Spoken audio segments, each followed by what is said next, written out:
passion. My passion has always been to witness growth, seek knowledge, and see bright futures in the faces of children. And so, I teach. Educating has always been my passion in life.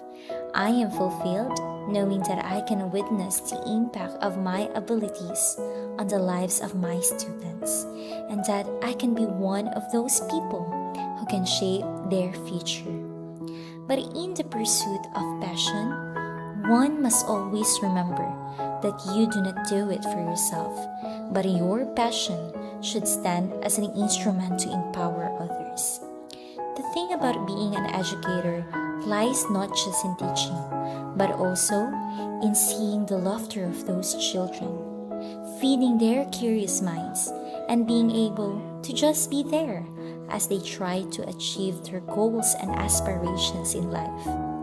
It is like witnessing a prophecy, a class where a group of individuals with different faces and characters, with different beliefs and opinions, unite and strive together.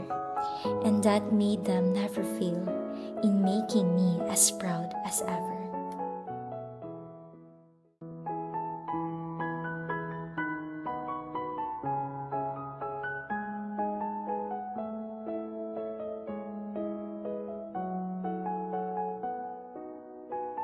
Souls do not meet through a mere accident. Fate binds us all. One moment, you think you are living just for yourself, and then the universe proves you wrong by placing people in your life. They say that high school is mostly where you start to know yourself through knowing others. It is the point of life where you basically meet all types of people. The point in life where you build relationships, argue your way, laugh in small moments, profess your opinions, and just be able to live the moment. As we enter senior high school, that notion elevates to more, as we now encounter more problems, more challenges, but also more memories to cherish and more achievements to remember. But senior high school bridges these bright moments with the harsh reality of life. Being a grade 12 student is both an ending and a beginning.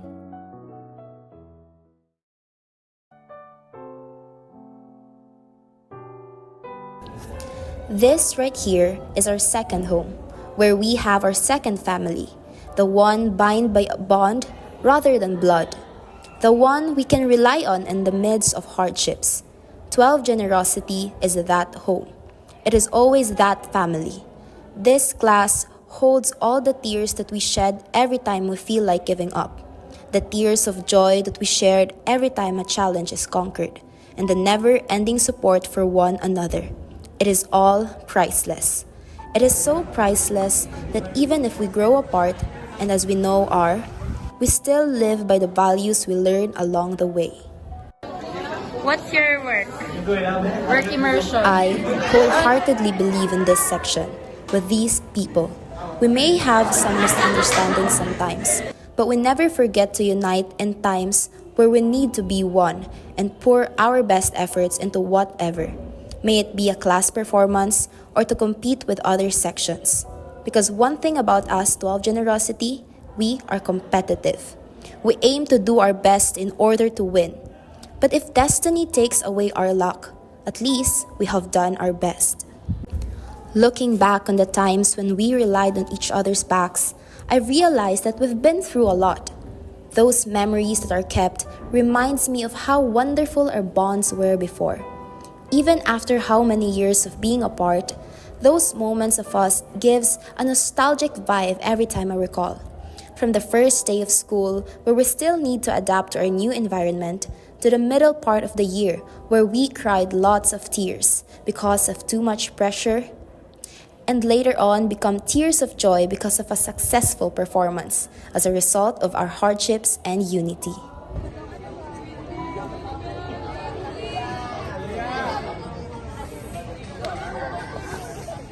Mabuhay Sakyans!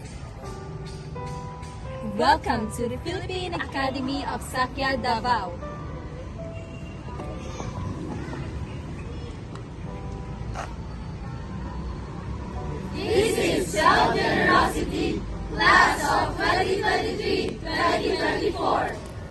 But at last, after how many years of being apart, we are now here. We get to be with each other again. The familiar feeling of being with these people is here again. When Alfred Mercier said, "What we learn with pleasure, we never forget." Before, when I heard this quote, I automatically thought that it had nothing but empty words. But as I grew older and matured, I realized that it's not empty. The quote is true to itself. All the things that I have learned together with these people never fade in my memories. The lifelong lessons that I've learned are still stored in the bottom of my heart. The pleasure, the happiness that I've felt resurrected as I saw them again for the first time in almost 10 years.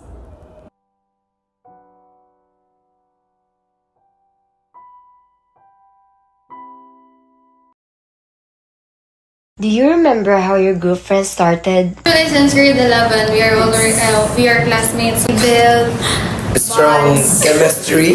Yes. We already know each other in here in grade 12. We have strong bond called hydrogen.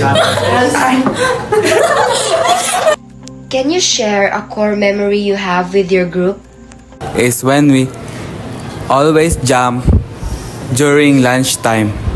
What do you think is the greatest achievement of your class? The greatest achievement of our class is when we perform binasuan. Because of that performance task, we recognized as a section by some teachers and some of our schoolmates. And that shot po no is our last word when we done performing the binasuan. Can you give a word that describe your class and phrase it like 12 generosity is? Generosity is unbeatable. 12 generosity is versatile. 12 generosity is the greatest love. 12 generosity is competitive. Generosity is a hope. Generosity is flexible. Generosity is brave. What is your message to the next generation of 12 generosity? Even with your own disputes and misunderstanding, I think you should lower or have your own boundaries, especially just lower your prides and talk about it as a team. Be happy always and be friendly to each other and know your limits. Also, try to understand each other because we don't know if that person is having a hard time.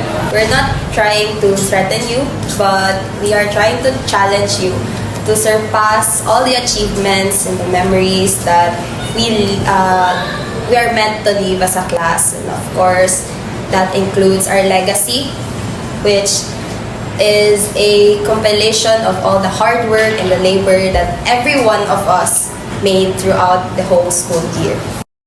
Now, the thing about time is that it gives both bitter and sweet memories. Time heals wounds. Time allows growth. Time gives us a chance. But time also changes us. Time makes us forget. Time takes us far from our roots. But you want to know what is time's greatest adversary? Bond. And luckily, that is what we have in 12 generosity. We may have grown apart, some physical changes are here and there, but emotionally, we are still tied together. Our perspectives widen, our experiences broaden, but our memories are still intact, in our minds and in our hearts. We are now adults, professionals, working individuals of society. But deep inside, we are still children. We are still the same kids that fought their way in school. Because the roots of our bonds go deep in our lives. And so, even if the branches stretch and grow, its leaves fall and bloom, the fruits remain as sweet as they are before. Generosity! Class of 2023-2024! 12 generosity will remain as it is. Our legacy will forever shine. Our memories will forever be remembered. And our stories will continue.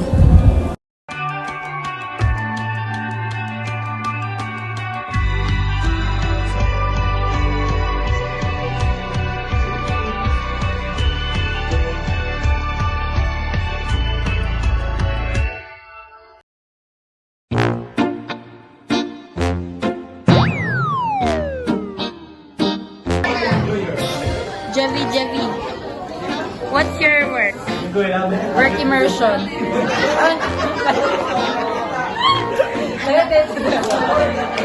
Javi, how much do you earn? 1 million a month. Yeah. I work at Modern Time Hospital. Aaron, how much do you earn? An hour a day is An hour, and my name is... an hour a day. Thank you. An hour a day? Andoy, how much do you earn? Andoy! How much do you earn? Huh? How much do you earn? 50K a day because I have a lot of work in one day. I have many tasks to do. CJ, what do you do for a living? Anything.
Spinning like a ballerina, feeling gangsta every time I see ya.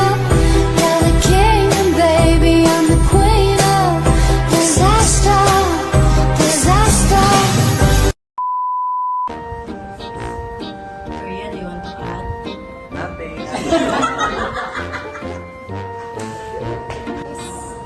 When we went to Panagin City. Ay, Why memorable? Because we fought alongside.